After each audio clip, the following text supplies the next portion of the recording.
talking about you and it's bringing me down.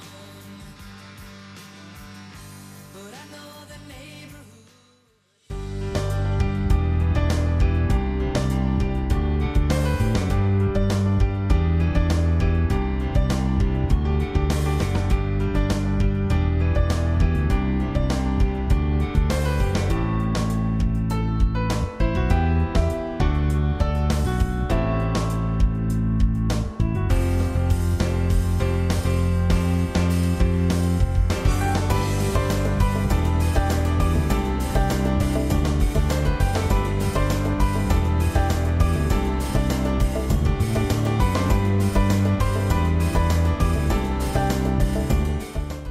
Aye. Motion carried. Welcome to the April 30th County Council meeting. We'll begin the meeting with invocation by Councilman Elam, followed by Pledge of Allegiance by Terry Hollander. Would you please rise? Move your hats. Let's pray. Father, we thank you for this time to gather together, and we appreciate the wisdom that's required at meetings like this. We pray that you'll give us that wisdom and that you'll give us the guidance that we need to do what's best for all those involved. We thank you for what you're going to do tonight, and we give this meeting to you. In your name, amen. Amen.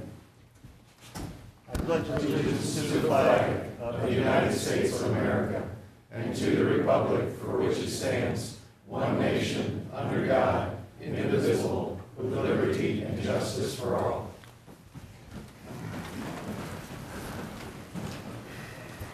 Call the roll, please. Councilmember Joe Cronin. Here. Councilmember Joe Brazel. Here. Councilmember Mike Elam. Here? Councilmember Dave Hammond. Here. Councilmember Terry Hollander. Here. Councilmember Mike Klinghammer. Here. Councilmember John White. Thank you. Next, we'll have a public presentation from Mr. Scott Drosnick on our National Small Business Week. Welcome, Scott. Good evening, members of the County Council. St. Charles County, 3% unemployment, lowest in the region, more jobs than job seekers as always. We're here tonight for a very special purpose. It is the midst of National Small Business Week. This has been going on since 1963.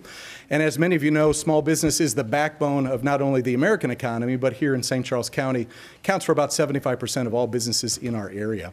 And we have an opportunity tonight to recognize one of them as we honor Small Business Week, National Small Business Week. I could drone on and on and on, but before I do that, what I'd rather do is throw things to Greg Presteman, my peer, the president and CEO of the EDC, because tonight's company that we're honoring is one of their wonderful graduates. So he'll speak for a moment and then introduce this great business that's been growing in St. Charles County.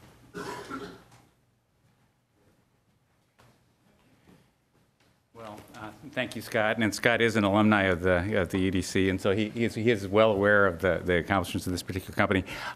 In terms of what's happening at the EDC and our incubation facility, the Synergy Medical is a great success story, but there are 3 or 4 others that are in the process of creating additional success stories that I hope we can talk to you about in future meetings. There's a company called Actimex, which is selling globally now and trying to place its products in Walmart, which sounds like a pretty big deal to me. A company called Kamado Dragon Fire Shield, which I don't really understand the company, but it is generating sales all over the place. And then a company called Antibody Research is investing in a major R&D project with international implications and stuff. So there's lots of things going on. The theory of incubation is that if you provide an atmosphere of networking and technical assistance and hopefully the right kinds of services, that those companies will do better than the average startup company. That's the theory of it, and we found that to work really well over the last few years. And Synergy Medical is one of those success stories that has come out of has grown very steadily.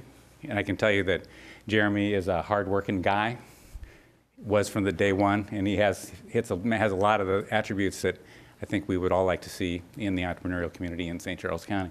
So with that having been said, I'll turn it back to Scott. Oh, and my colleague Justin Schultz is here, and Justin actually does the hard work related to assisting small companies that are getting started and growing. So. Okay.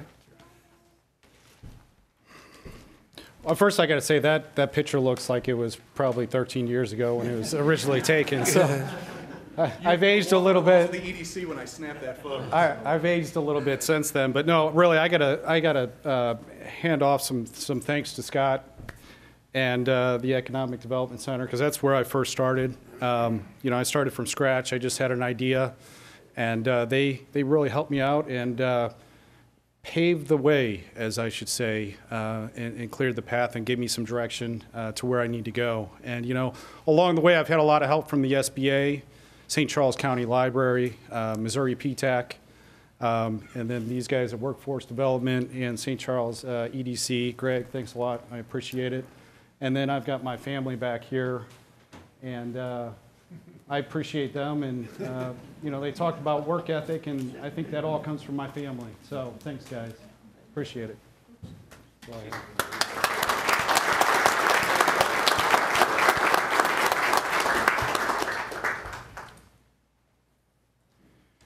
You want me to read this, Scott? Some of it, sure. Okay, all right. Whereas National Small Business Week has been proclaimed by every U.S. president since 1963 to highlight the programs and services available to entrepreneurs through the U.S. Small Business Administration and other national and local government agencies, and whereas small businesses create nearly 2 out of 3 jobs in the American economy and comprise an estimated 75% of all businesses in St. Charles County. And whereas St. Charles County is a longtime partner with the EDC Business and Community Partners and the community's lead economic development organization, because of their internationally accredited services such as business incubation, small business loans, entrepreneurial training and counseling, site selection, and regional marketing. And whereas one of the many successful graduates from the EDC Business Incubator is Synergy Medical, Inc., a supplier of medical surgical equipment to more than 1,200 health systems, hospitals, doctors' offices, and governmental health organizations throughout the United States and abroad. And whereas Synergy Medical, Inc. was started in 2005 by Jeremy Buchheit, a graduate of the Small Business Administration Emerging Leaders Program, and the company has been certified by the federal government as a service-disabled, veteran-owned small business and realized more than $2.6 million in total revenues last year. And whereas it is essential for our community and nation to encourage small business growth because it leads to a strong economy, job and income creation, and vibrant communities, now therefore be it proclaimed by Steve Ellman, urge all residents, officials, businesses, and groups to join in recognizing Synergy Medical, Inc., a growing and successful small business based in Lake St. Louis that graduated from the EDC Business Incubator. Congratulations.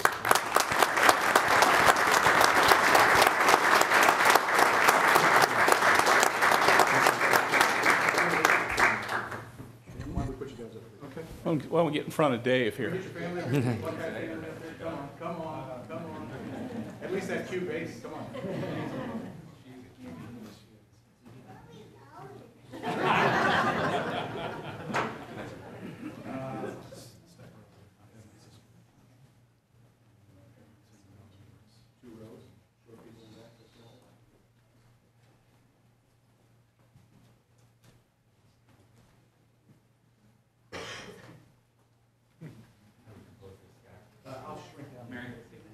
Take control of this, otherwise we can mess up this picture.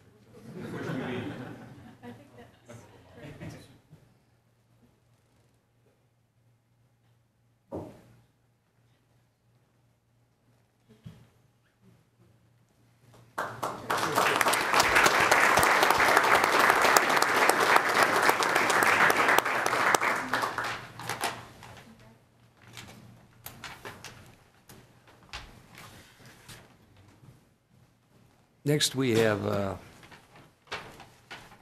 this is a table bill on Bill 4540, conditional use permit for the trash transfer station. I know there was some discussion about scheduling a meeting for the 21st to hear that particular issue. Is that the desire of the council? Do we want to? I'll make it formal. I'd like to make a motion that we have a meeting on the 21st and have 2 items on the agenda, both that one and the plan unit development for Missouri Bluffs. I think both of those we've received a lot of comments on. And I think that Mr. White wants to be there, especially for the part concerning the trash transfer station. It's in his district. He's worked hard on that. And I think we owe him the courtesy of allowing him to be present and vote on it. I also believe that on the plan unit development for Missouri Bluffs, that there's been an awful lot of comments that we've heard and listened to from our constituents, from people from the whole metro area. Whitaker Homes has shown their willingness to incorporate a lot of those ideas that have been brought up. As recently as today, they've indicated that they're still willing to make changes to make it a better, more palatable plan from a standpoint of lot size, density, the way that affects the traffic patterns, the proximity to a manufacturing concern, and the impact that it may have on the Katy Trail. So, given their willingness to continue to work towards and make changes to make it as good a project as possible, I'd like to make a motion that we have a meeting on the 21st with those two items on the agenda. Right now, we've looked at the calendar for who's able to be present. And it looks like it's going to be vacation season, but it looks like everybody will be available at that time. So I'd like to make that motion. Question on the motion. Did you want to consider the location? Or did someone had mentioned that before? Do we need to do that now, or do you guys want to? Family Arena was what someone brought up. Yeah, we discussed that. We're not really into overflow situations now. I think if we think that it's going to be, we want everybody to be there and to be able to hear. So if we think that we need an overflow, then a larger location, I think we can certainly have it at the Family Arena. Okay. We did check it. The Family Arena is available on that night. I was going to leave the location of it subject to whatever the council wants to do. I guess at this point, as far as discussion, I don't know that we need to do that, to move the meeting to the Family Arena. It will give opportunity for people to comment tonight, and also again on the May 21st meeting. On the 14th. So, 21st. 21st. I may have misstated if I said the 14th. So I guess I'm a little confused. So we're looking at tabling, keeping this one tabled. for the Keeping trash it transfer, tabled and having And then we're going to table the Bluffs discussion. We're not going to have this meeting on the 14th. we are going to have a meeting on the 14th. Hang on.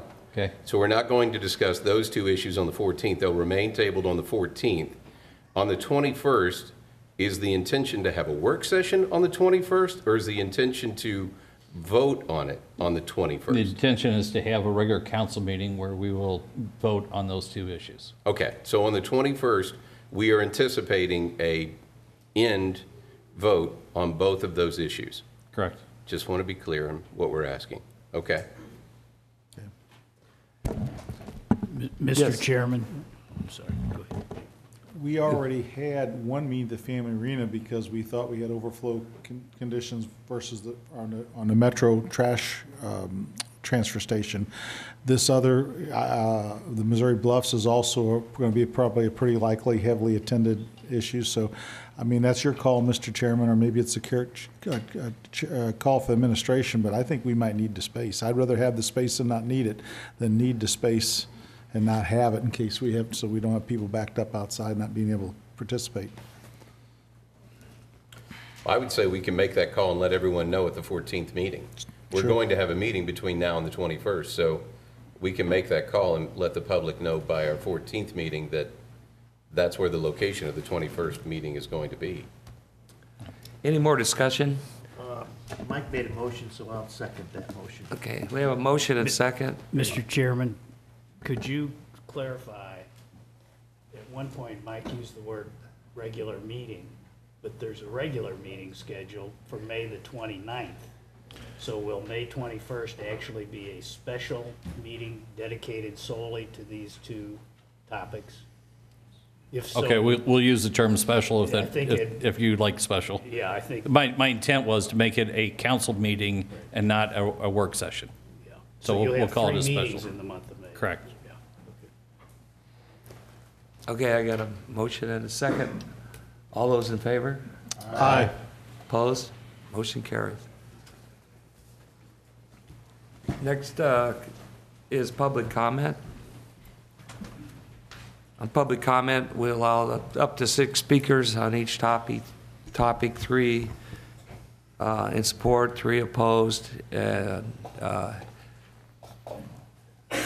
we'll get started with that. Our first speaker, please. Also be limited to 3 minutes. Thank you. The first speaker for bill number 4583 against is Arnie Deanoff.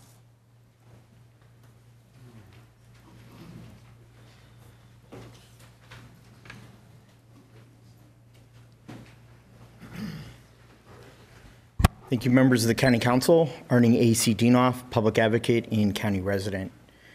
2 weeks ago or 3 weeks ago, I'm not sure exactly what the count is, but at the last County Council meeting, I asked each one of you to consider spending part of this $50 million special park fund that we generate through online use tax of out-of-state purchases over $2,000. I asked that the County Council instruct the County Councilor and the County Parks Director to enter into negotiations with the University of Missouri to secure this property, especially the 100 acres that's currently zoned agricultural. I, along with my fellow residents, are highly against and opposed to rezoning this piece of property. The right thing to do is keep it in the public venue. This property was purchased for originally $1 from the United States federal government, and then it was subdivided to various entities of the state of Missouri. As I get into this and dig into this further, I speak to politicians all across the state, with the University of Missouri Board of Curators, with officers of the University of Missouri system and state legislatures, and they're all shocked that the university would do such a thing. This is why the university system is in such a disarray and financial problems that they're having currently with their administrative services. It's something that's being done underhanded and detrimental to the public well-being. It goes against making sure that we're preserving our past and striving for the future. We need to ensure that the Katy Trail and the Spur Trail are 100% protected from any development. As I asked you, we have the funds available to buy this property outright. And so I hope that you met in executive session at 6 p.m., and I hope that you decided 6-0 to authorize the administration to enter into negotiations. The removal of trees in the buffer areas are a question. They just don't go far enough. I'm highly opposed to putting any type of housing on this. This is our jewel of our county, and we need to ensure that it is there for future generations to understand and to appreciate this land. So I ask once again that it remain public land, that the zoning be unchanged, and that all 6 of you, and 7, Mr. White, that you oppose this rezoning. Thank you.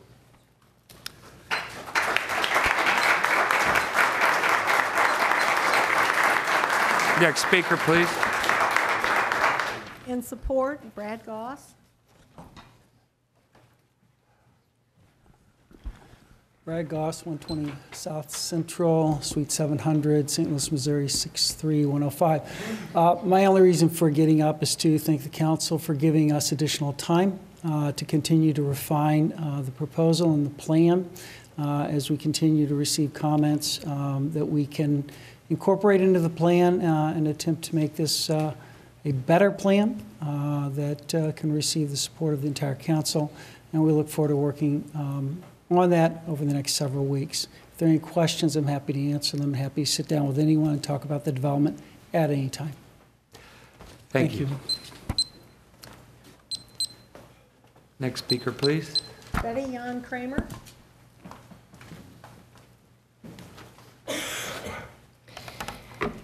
Betty Jan Kramer, 6312 Weldon Spring Road, Weldon Spring. You know I had to give my 2 cents worth on this project. My family, the Jans, came to the Weldon Spring, Hamburg area in the mid-1800s. Both sides of my family were here by the early 1900s. By 1940, they were all a part of the several hundred families given 6 months to vacate for the war effort, all for the greater good. After the war, those lands, deemed public land holdings, saw some remain with the federal government, and the state of Missouri gained them through the Conservation Department and the state university system. Again, for the greater public good. Now there's an interesting private land deal afoot.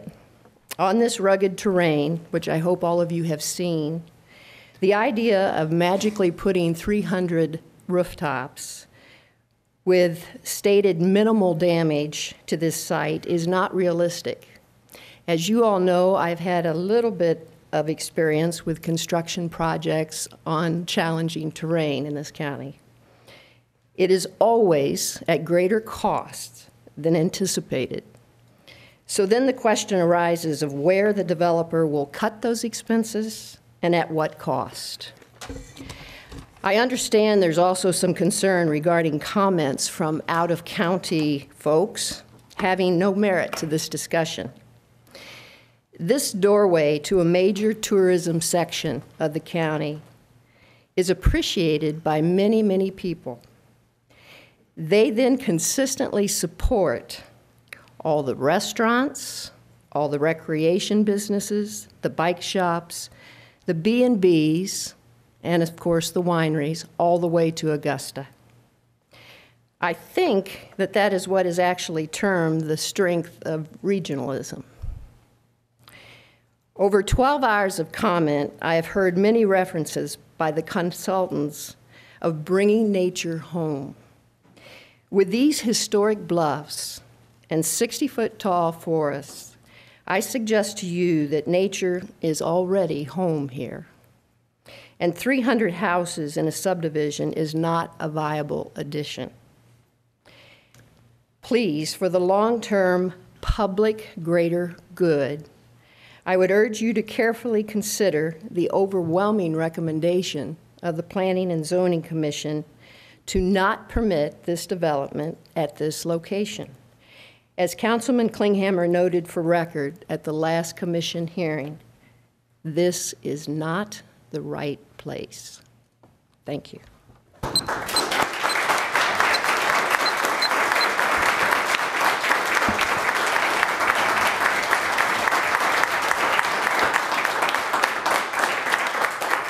Next speaker, please. There is no more speakers in support, so the next one against is Steve Belko.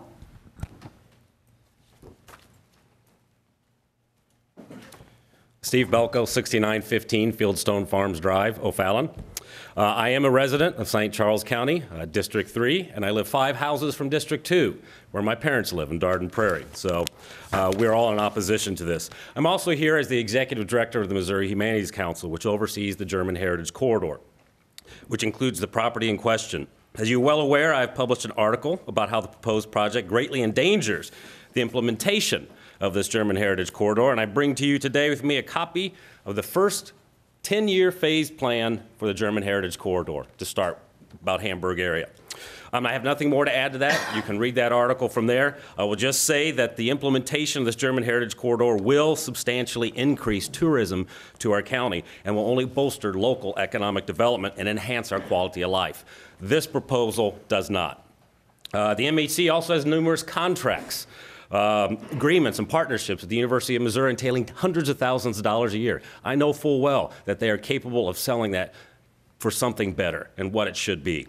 I believe that few in this county, especially in the districts in which I and my parents live, desire this project. Only the developer does, but the developer's not from St. Charles County, and I don't think the developers have the heart of St. Charles County here.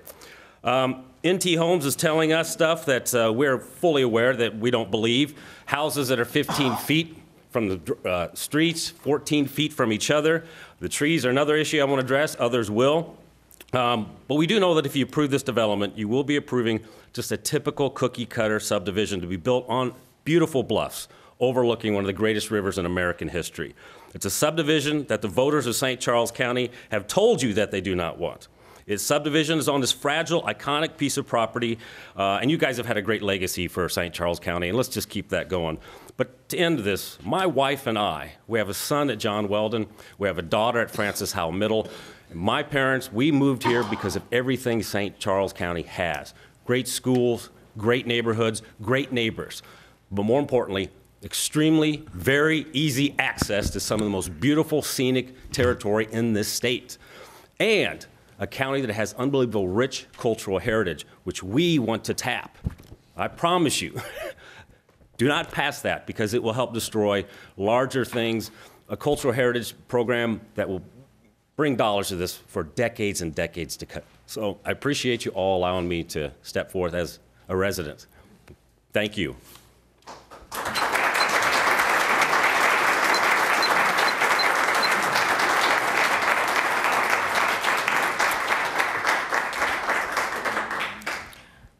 As I said again, there are no speakers. That was 3 against and 1 in support, so. Do we have another topic, or? Other than Mr. Dinoff filled out a card on other issues, but the rest of the cards that were filled out were on the Bluffs issue. Do we have any other cards that? Yes, we have 8 cards that were filled out to speak on this issue against. Well, we can go ahead and hear 2 more, I think. Okay, Maybe absolutely. 6 comments on it. Tracy Papillo.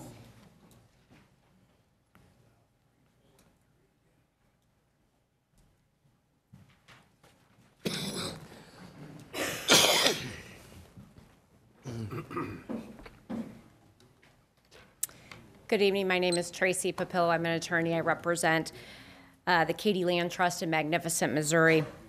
There was discussion at the last meeting about potential confusion or misunderstandings regarding the proposed development. And I'm here because from a legal perspective, there really is no confusion. You're not being asked to approve a conservation subdivision. And the draft conservation restrictions that keep getting referred to, they're meaningless, they're not binding, and they have no effect on this development and how it will proceed. Instead, the development will be governed by the minimum standards that are in the concept plan. And what is it that you're being asked to approve in that concept plan? Well, it's a concept plan with modifications that are consistent with a medium or high density zoning district or development. They're asking you to approve minimum lot sizes of 7,500 square feet. That's less than 1/5 of an acre. They're asking for, as Mr. Belko pointed out, side yard setbacks of 7 feet, meaning the houses could be as close as 14 feet together. And they're asking for a front yard setback of 15 feet. There isn't a residential zoning classification in St. Charles that allows homes to sit this close to the road. That's what you're being asked to approve. You're also being asked to approve rezoning the entirety of the property from agricultural to residential. And what is the effect of this? Well, even if that concept plan doesn't go forward, that underlying zoning change will stay in effect. And that means that the property owner, any property owner, can come along and build a subdivision there. And they can build a subdivision on not just the property that isn't part of the golf course, but you're changing the zoning of the golf course. And they can build a subdivision there on the golf course. As long as they meet the underlying requirements of that zoning district, they don't have to come back in front of P&Z and ask for permission. And they don't have to come back in front of this county council and ask for permission. And there were comments about, hey, the university requires it to be a golf course, but there's nothing that prevents the university from changing its own requirement. And finally, the concept plan, the rezoning requests, they aren't permitted by St. Charles County Code. And I've outlined that in letters to Planning and Zoning and before this council. But first and foremost, the rezoning request and the concept plan don't comply with the master plan. Under St. Charles County Code, the master plan isn't just advisory, it's mandatory. What your code says is that any zoning change shall be in accordance with the master plan for St. Charles County. And what Missouri law says is that the mandatory use of the word shall in an ordinance leaves no room for discretion. You have to follow the master plan with any zoning amendment. Based on all of this, we respectfully request that you deny the concept plan and the rezoning. Thank you.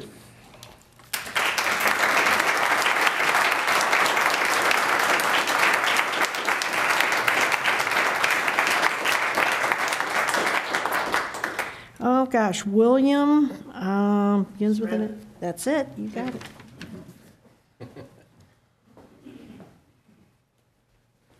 William Spradley, 17 Praise Court, Fenton, Missouri. I'm not local, but I've consulted on a lot of forest situation. I'm an agreed forester and an arborist that is a strong preserving arborist at that. And the nonsense that was presented to you about conservation, the first two meetings, I didn't get as much chance to talk about it, but it seems like the only thing you're conserving is a golf course, to invite people to have homes on there, to take out the forest, about 75% of the forest that's there.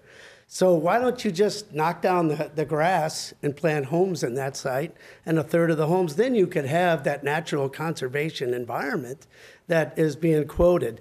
No one has talked about skills of how to build.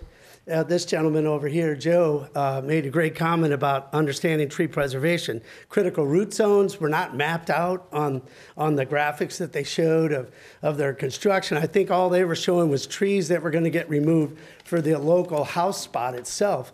But when you put that road in, you grade that road, you're going to be putting fill soil somewhere off that ridge top right over the root systems of that little buffer of 100 feet wide trees that they're going to leave behind. Even when they keep modifying, it's still not enough area, especially with those steep grades like she mentioned earlier.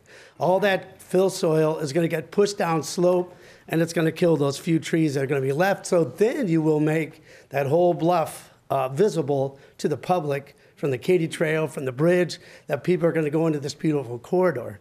There was comments about you thought this crowd that's here to try to stop this nonsense.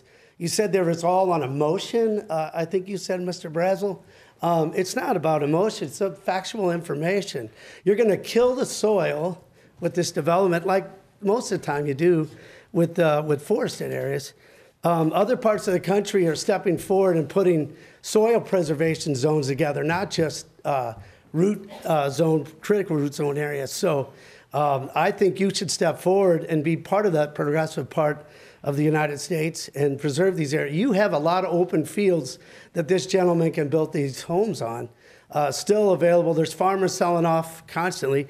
You've added, it says even here in the book that the gentleman gave me earlier, you've added 200 new streets in St. Charles, and you want to add some more. And I don't remember seeing as much forested area as this area has.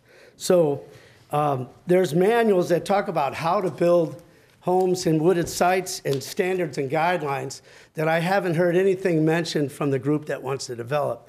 And like I said before, in the one moment I got to speak, I don't think they're going to use a helicopter to build these homes to set their all their trusses and everything. And if you're going to make this narrow road that's going to cut down less trees, where are you going to store the soil? Where are you going to put the utilities? Where's all that going to go? Thank you. Yeah, thank you.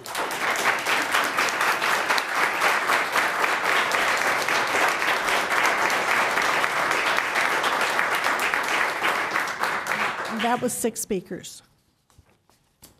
Okay. Do we have any speakers on other topics? We have one, Arnie Dienoff, on various other topics.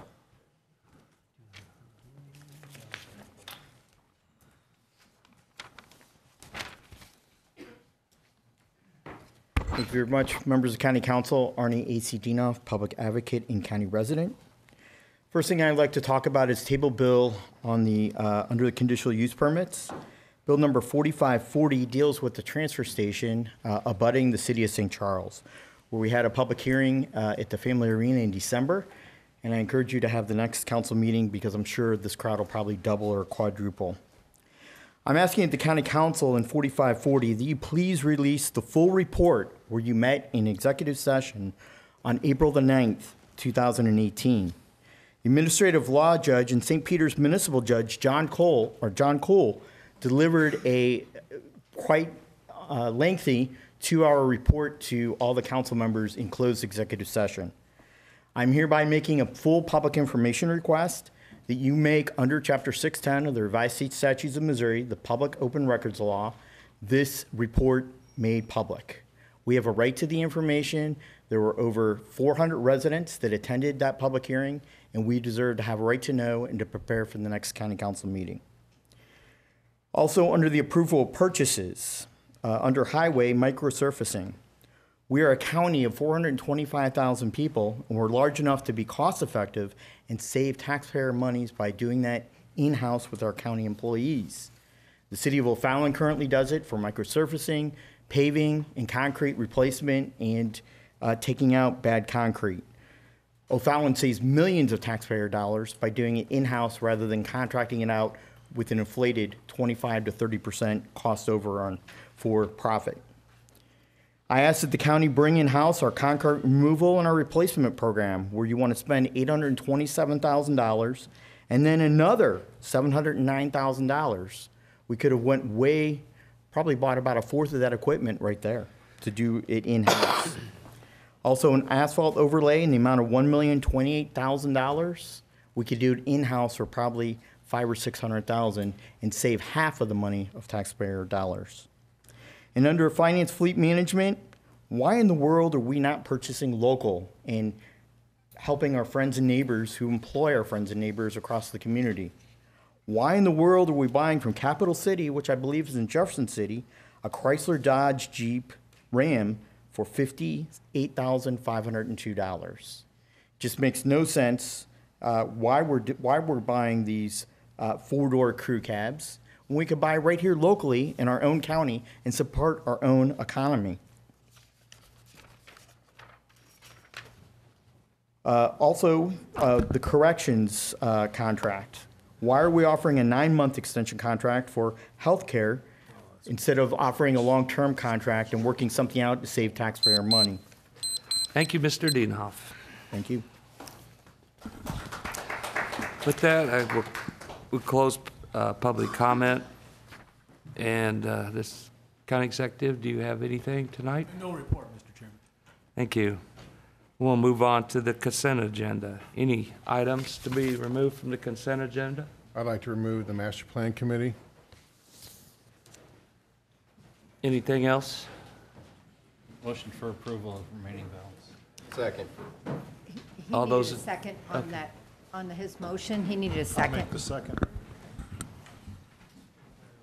And all in favor of him removing that?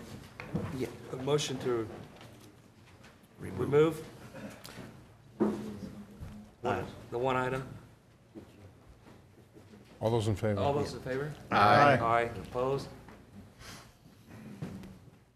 Okay, we'll move on to the remainder of items. They have a motion to approve and a second. So moved. Second. All those in favor? Aye. Opposed? That motion carries. Would you like to go ahead? Oh, Mr. no, President? we'll just, we got, I'd just like to hold it off and work on, talk to Steve about some things on it. We'll just bring it up the next meeting or something. Mr. Chairman, we're having a hard time. He couldn't hear you. I think, do you Hold want this particular item, do we need to table that, or do we? I was hoping hold to it over? just table it. Yeah, hold it over or whatever you do, He just table it. removed it, so it will stay. We haven't even heard what's being tabled or what's being pulled off. Would be the Master plan committee. master plan committee. All of it? That's my understanding. Yes.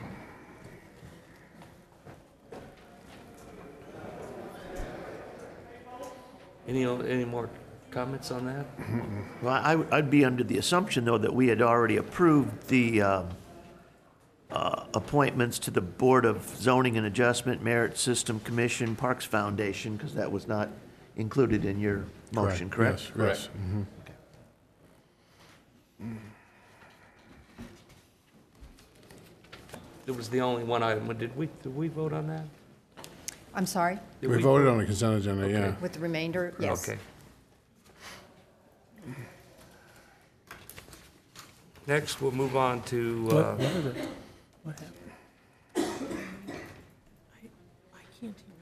So it sounds like they. we have one item, Mr. Chairman, we can't, I don't know if there's something wrong with the equipment. What was done with the item that was taken off? You just tabling it. Nothing.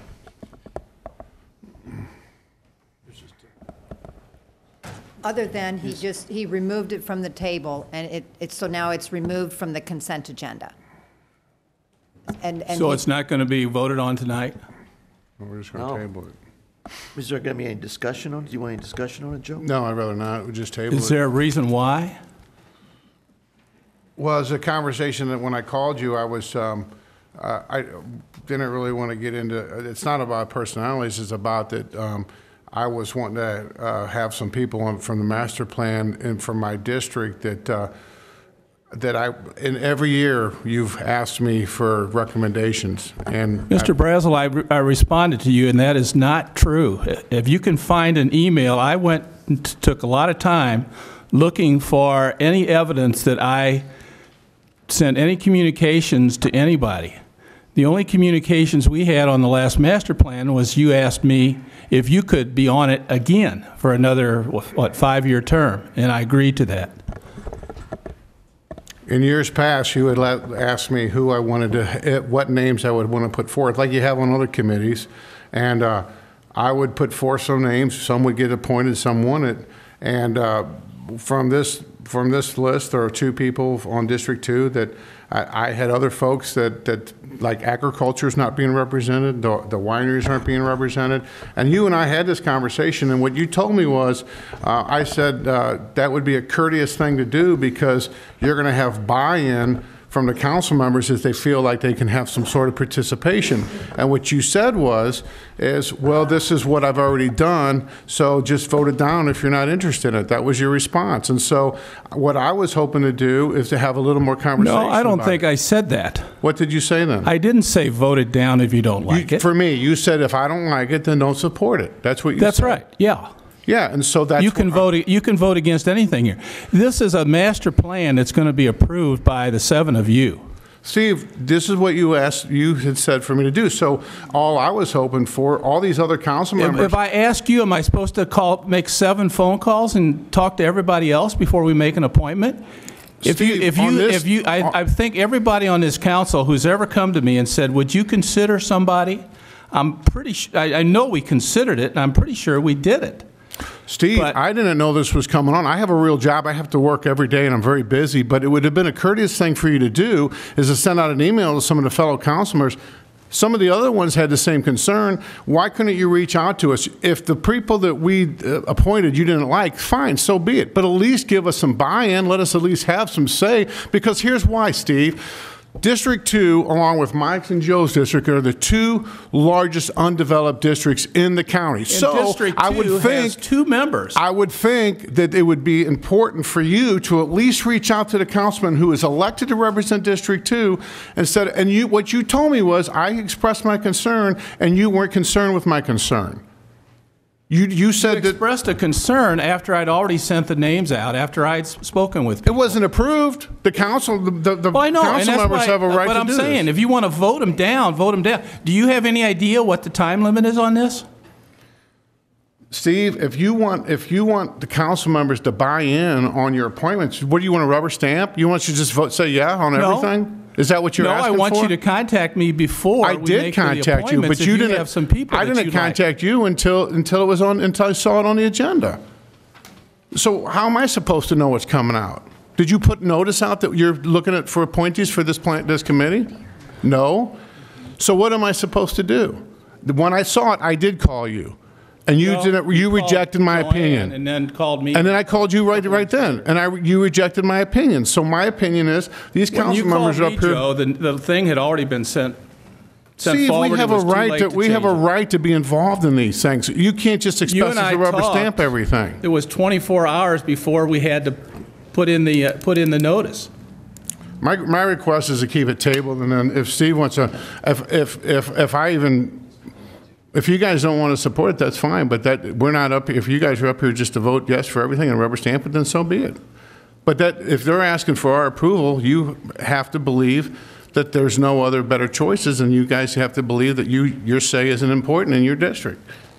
It's not about anybody on the board. It's about having respect to the council members and reaching out to them and letting them participate. On this particular committee, a lot of these other ones aren't as important. The whole charter envisions, and I think we've interpreted this for 25 years now. If it calls for the appointment, the county executive makes the appointment subject to advice and consent. That's exactly what I'm giving. I'm giving my advice. If y'all don't like what I said, then voted.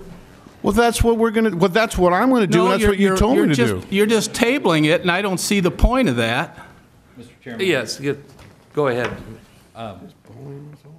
What is the impact of waiting for a couple of weeks before we make this, will we vote on the recommended appointments? What would be the impact? Talks about there's a June date in the charter.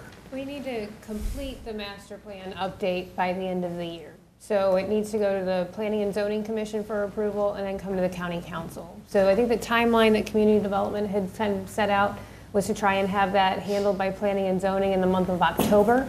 And they were right now envisioning that we would begin work in May with one meeting a month of the Planning and of the Master Plan Steering Committee and completing their work in September. So, I mean, we'll squeeze in whatever timeline we're given.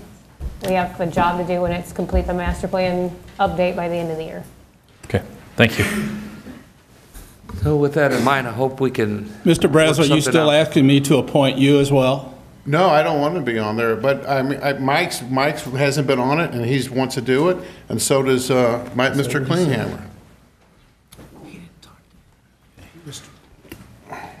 Yeah, go ahead, Joe. Steve, in all fairness, my district has probably got as much undeveloped ground as probably any district except that's actually usable, except Mike Klinghammer's, okay?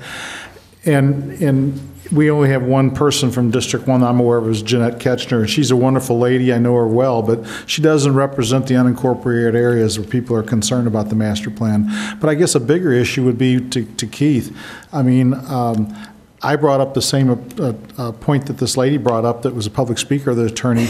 If the master plan, if we do not have to follow the master plan, contrary to what our UDO says, is it even relevant anymore? Okay, is it really is it worth for me spending any time on that master plan if we're not going to follow it like our UDO says? So Keith has mentioned to me that the court says that the master plan does not have to follow, you do not have to follow the master plan for rezoning changes. If that's the case, then to me, it's a futile effort, okay? Because if we're not going to follow what our own UDO says, what's the point? Well, whatever this commission would come back with, you could take it and throw the whole thing out and start over. I mean, it's up to the council to do the master plan.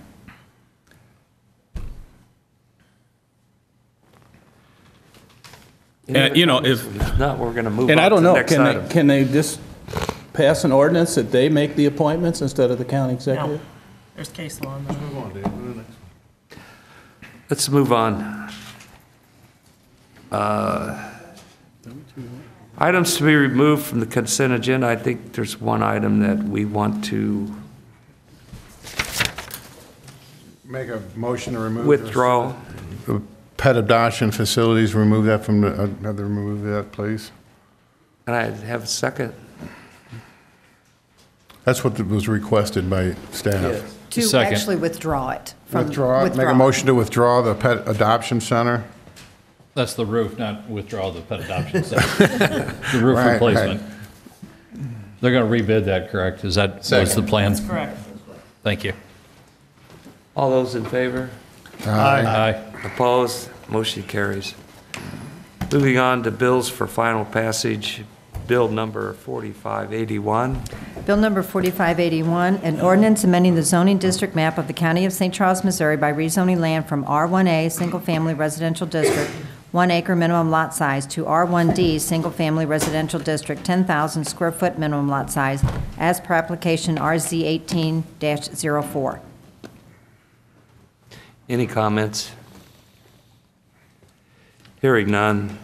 An ordinance amending the zoning district map of the County of St. Charles, Missouri by rezoning land from R1A Single Family Residential District, 1 acre minimum lot size, to R1D Single Family Residential District, 10,000 square foot minimum lot size, as per application RZ18-04. Councilmember Cronin? Yes. Councilmember Brazel? Yes. Councilmember Elam? Yes. Councilmember Hammond? Yes. Councilmember Hollander? Yes. Councilmember Klinghammer? Yes.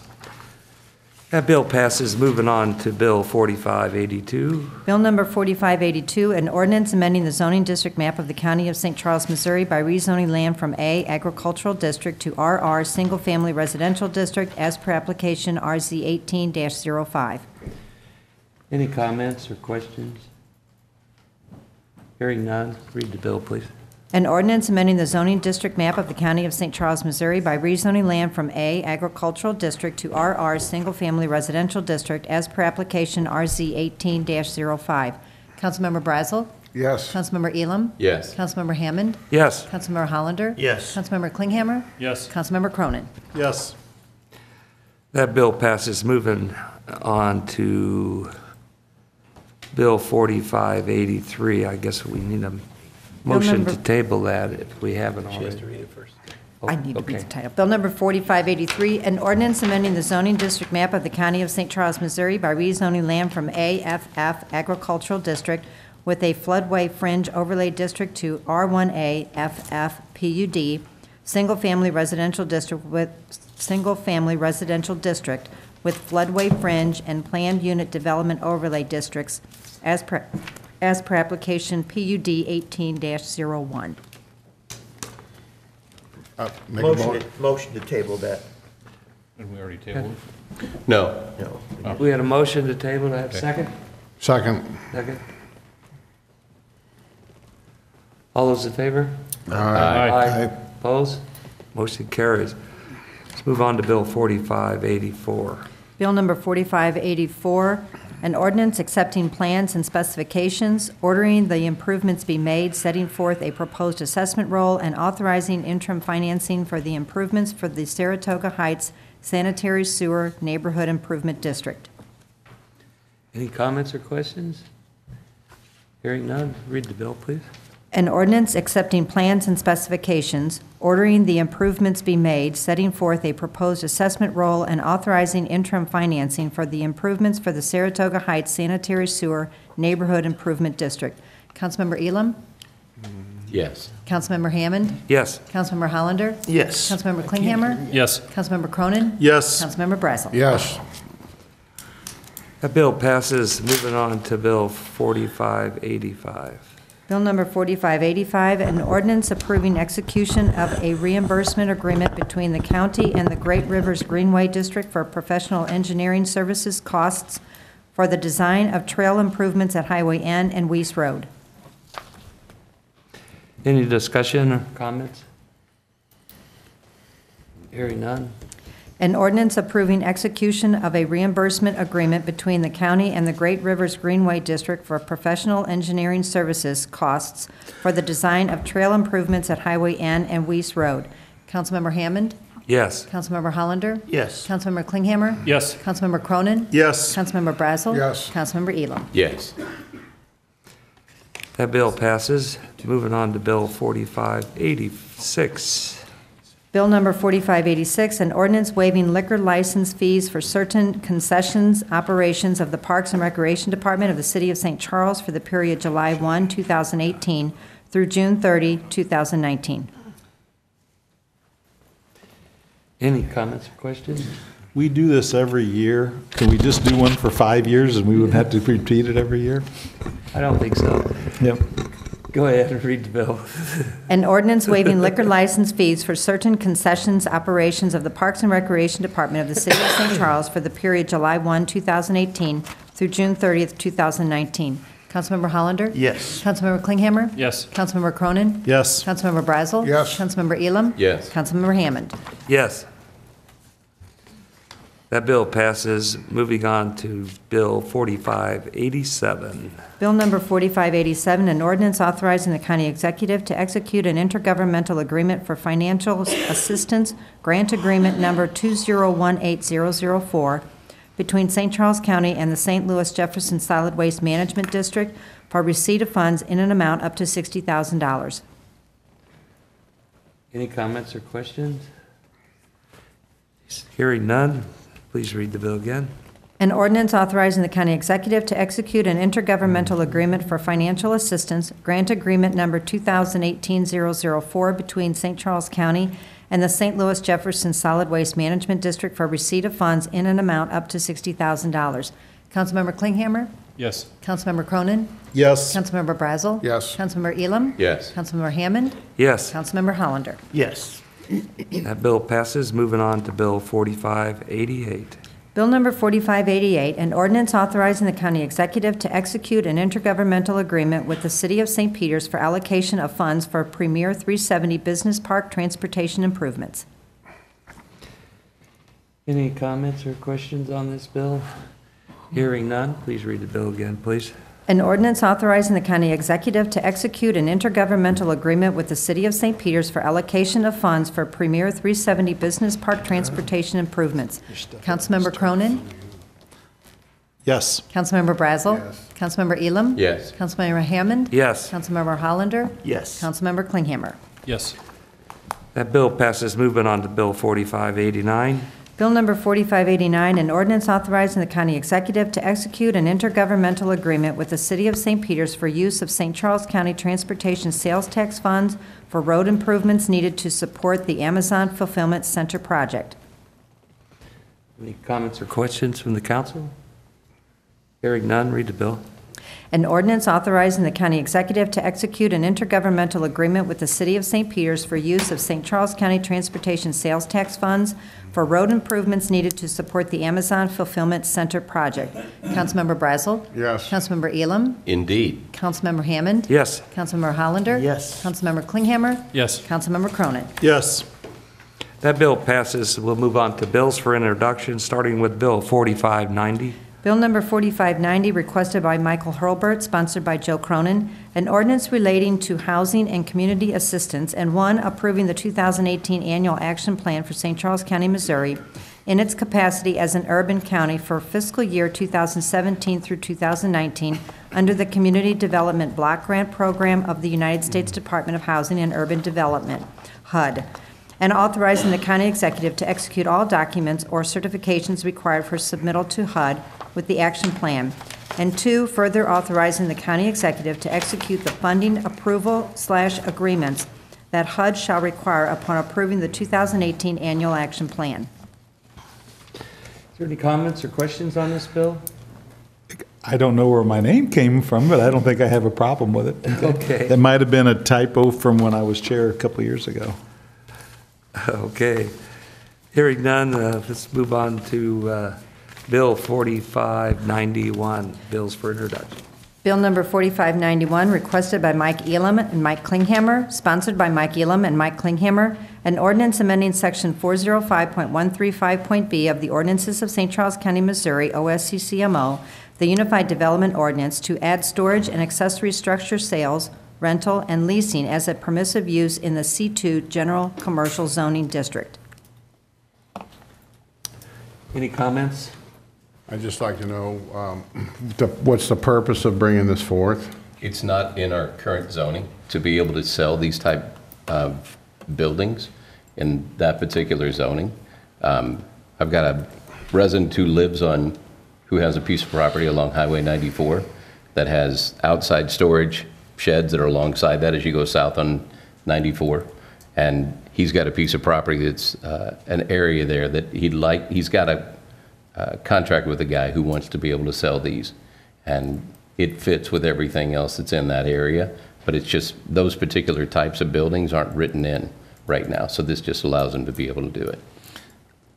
I think it's a good bill, because I was of the impression in general commercial zoning, you should be able to sell pretty much a lot of things, and a little storage shed for somebody's backyard surely ought to be allowed to be sold in general commercial zoning. So I like your bill. Thank you. I think the businesses that sell those things are going to appreciate that. Okay, so I think I was confused. It's not storage centers, like where they rent storage buildings. Nope. It's selling them, like the ones that you'd buy at Home Depot. No, that's fine. Yeah, that's what me and Donna were trying to figure. Exactly. Yeah, Carol. So there you go. Okay. They look similar. I guess I don't have so much problem as selling the accessory structures, but I don't understand the rental and leasing that's included in that. Why are we adding rental and leasing? If they wanted to rent the building, right, Mike? Yeah, if they want to rent the building and they want to lease the building, it still goes in, it's the same part. You're buying that particular structure. You just may not be buying it full-time. You may be renting it for a while, you may be leasing it. Just to clarify, it's not on-site rental. It's if you want to rent it and park it in your backyard for X amount of years. It's basically a creative way of rent to own or lease to own. Or you may have a temporary use of the building that you need to use it for, so you may want to rent that particular building somewhere. That's not their purpose. Their purpose isn't for renting. Their purpose is for selling.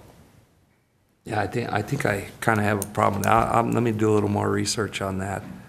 About the leasing, I could see a whole lot of other things that could be considered as leasing that. We'll talk about it. May not be. You could just add off-site sale, off-site leasing. You just put that word in there, it clarifies it.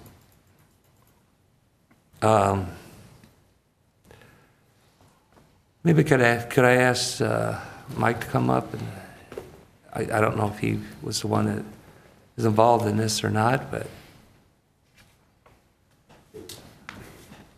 Right. I think, Dave, the only difference is just an accounting equation. It's how you purchase it. Do we really want to include rental and leasing? I think the language is just kind of trying to be in concert with the sale of outdoor other items that also involve leasing and rental. It's just a matter of making the language consistent. Okay, does anybody else got any comments on it? To me, I looked at that also, Dave, and I was kind of wondering about that, but I likened it, and maybe I'm mistaken, but I likened it to a car dealership can either sell you the car or they'll lease the car to you over a period of time, and then you give it back to them. But some of these are built on, and you know this better than I do, they're built on skids so that you can drag them off a trailer and put them back on a trailer if, and move them someplace else, like similar to the mobile offices. I know those have wheels on them, but. So currently we, as far as C2, the car leasing is part of the C2 zoning? Yes. It is. Okay. The area that this will share has a car lot on the bottom half of it. Okay. And there's a car lot on, so he had someone else who had another business on the top half of this lot, and the neighbors didn't like that particular business. So he's closing that business and he's putting something, it's going to be much more palatable. Plus, since I said there's outdoor storage all north of that area, so it makes perfect sense for him to put a storage shed lot for sale there. Okay. All right, thanks, Mike. Sure. Any other comments on this particular item? If not, let's move on to Bill 4592. Bill number 4592, requested by Craig Tukowski, sponsored by Dave Hammond, an ordinance authorizing execution of Missouri Highways and Transportation Commission State Block Grant Agreement, Amendment Number 2, Airport Improvement Program Grant, Project 16-111A-2, to extend the project time period to allow for completion of the work for design runway electrical lighting system rehabilitation and new vault at Smart Field Airport. Any comments or questions on this? Hearing none, let's move on to Bill 4593.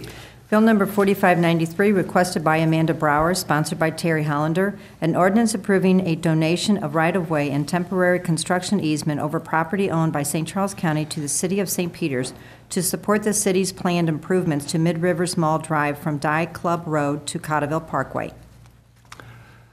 Sounds like a good idea. Anybody got any comments or questions on this item?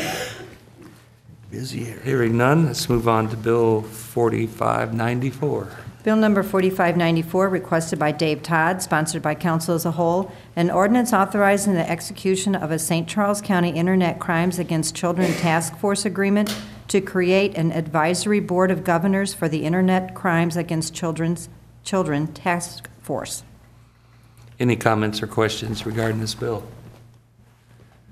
Hearing none, let's move on to Bill 4595. Bill number 4595, requested by Dave Todd, sponsored by council as a whole, an ordinance authorizing the county executive to execute form agreements with school districts in St. Charles County to provide for continued placement of school resource officers at schools in those districts.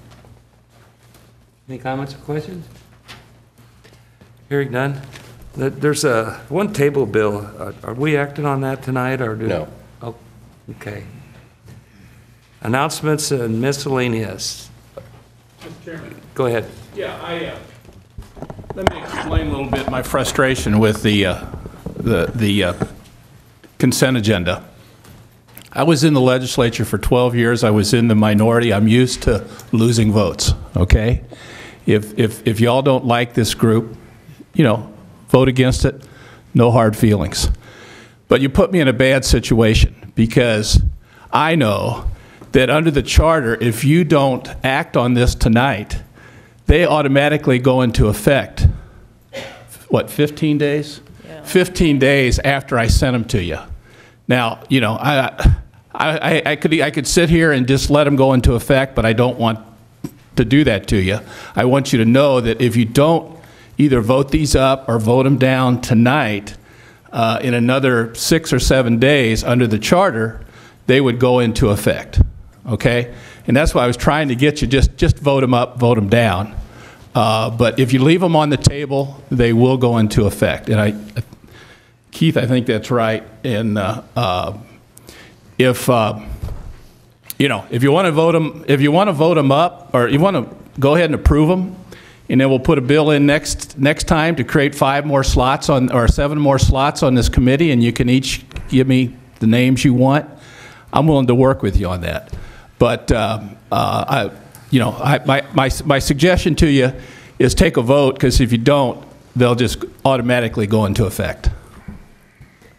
Yeah, well, I'm happy with the appointment for my district, but that's fine as far as I'm concerned. I didn't want to just do that to you. So I want you to know that. So I guess go ahead. First, I'm curious about the rule, because I've been around for a few years, and I guess I'm going to show my lack of knowledge on that subject. When you make appointments, it's from the 14 days is from you when you send us the letter? Send the notice, which would have been Friday. All right. Most everything else is from when we had an opportunity to act on it. It says from the date of notice. It's in the charter. Okay. Well, that's one of the things for a charter change then. You can table stuff on the regular consent agenda, and you have. Right. But I don't think you've ever tabled an appointment. And right. If you do, now you could have a special meeting in the next 6 days. You can have a special meeting and vote on it then. But if it goes to that 15th day, they'll go into effect. May 9th. May 9th. Okay. Thank you for that clarification. I was not aware of that. I guess some of the friction that's happened. We weren't aware that the time frame was up that we needed to form this particular committee.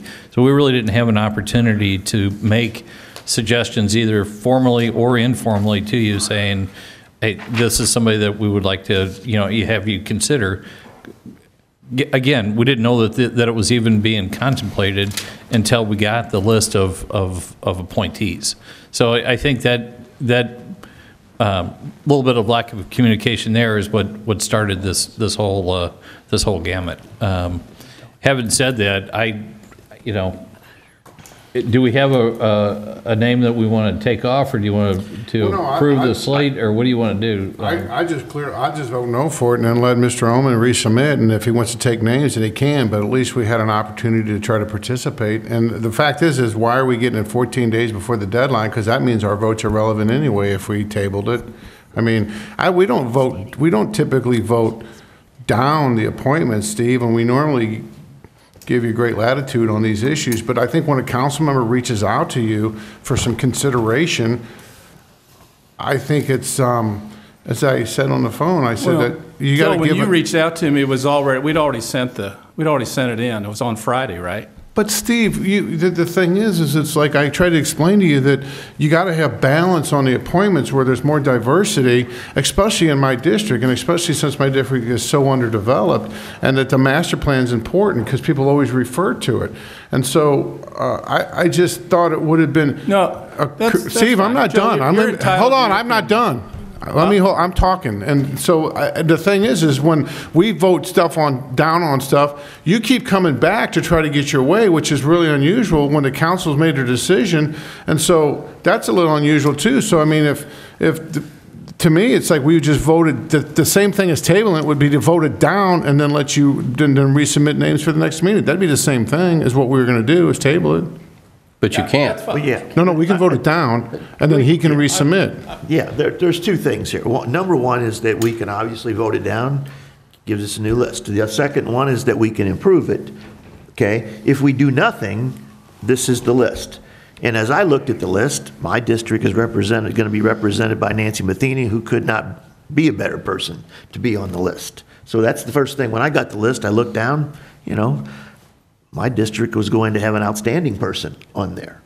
So that was, to me, that was pretty much an acceptable, I don't disagree with that, Terry, but what about, you had Mike Elam and Mike Klinghammer had a recommendation to have a name removed, and they got their wish.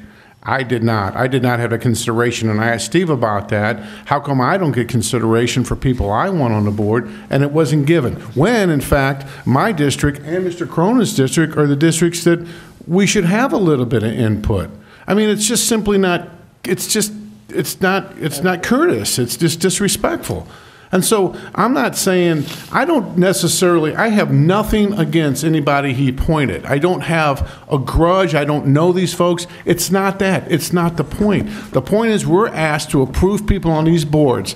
It would be a respectful thing to do, or have some courtesy, as he's given me in many years.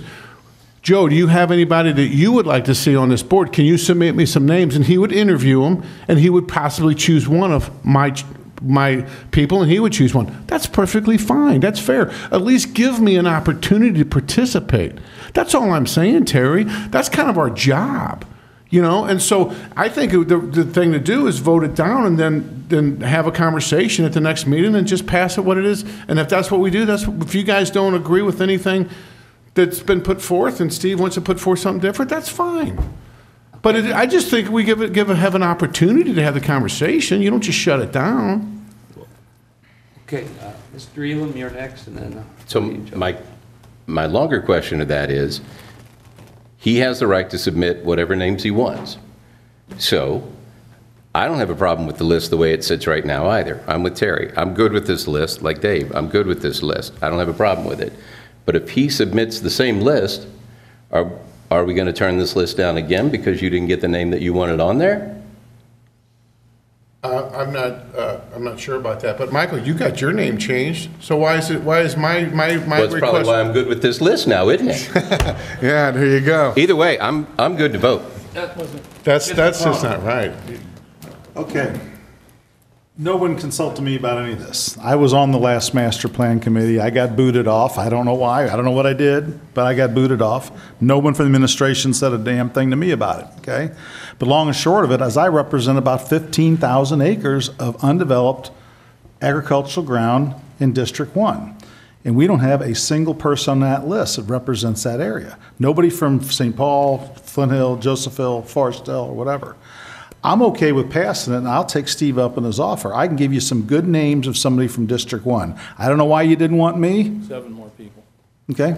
I don't know why you didn't want me on there. I thought I did a good job the last time, but part of the reasons I think is because my idea of development in this county may be a little different than administration's, okay? But regardless, there was no consultation. Nobody ever said, hey, Cronin, we're kicking you off the master plan committee because you did this or that, okay? I'm sorry, but I don't have a problem with the list. There's some good folks on there, and I know a lot of them, but I don't think my district is adequately represented by the current list. Okay? I think 7 more people. I'd like to make a motion, just a minute. That's what I was going to ask, what's the pleasure of the council? Let me make a motion, see if this will fly. I make a motion that we approve the list and also add 7 more people to it that Steve has already agreed to, and each, Councilman, you'll need to amend the bill that sets that there's only 11 citizens. okay. well, So we'll- we can we'll- prepare that. We'll do that as well. Do I have a Is that second? a? Second. Second. All those in favor? Aye. Aye. Opposed? That motion carries. I guess we were correct in making that change at this point in the council meeting. I hope we did that legally. Yeah, we did. We had an adjournment. We'll draft a bill, and if all of you have anybody in particular you want us to look at, please. Okay, I got one more item on miscellaneous. I just want to read this real quick. On June 14th, there will be another flag collection event at the corner of Monroe and 2nd Street from 9 to 3. The Veterans Best Practice Working Group is inviting any of the council members to stop by, greet folks as they drop off their tethered flags. So if you got any old flags, take them there. Last year, I believe they collected 1,375 flags. With that, I'll entertain a motion. Motion to adjourn. Just so you guys know, I don't believe you ever voted for the appointment. You just voted for the motion. You didn't vote for the appointment. I'm just saying. What? I could have said nothing, but. Yeah, did we actually vote to approve the appointment? It was a consent agenda item, so. We voted on the motion, though. You didn't vote on the actual item. But that's okay with me. I'm just telling you. We did vote.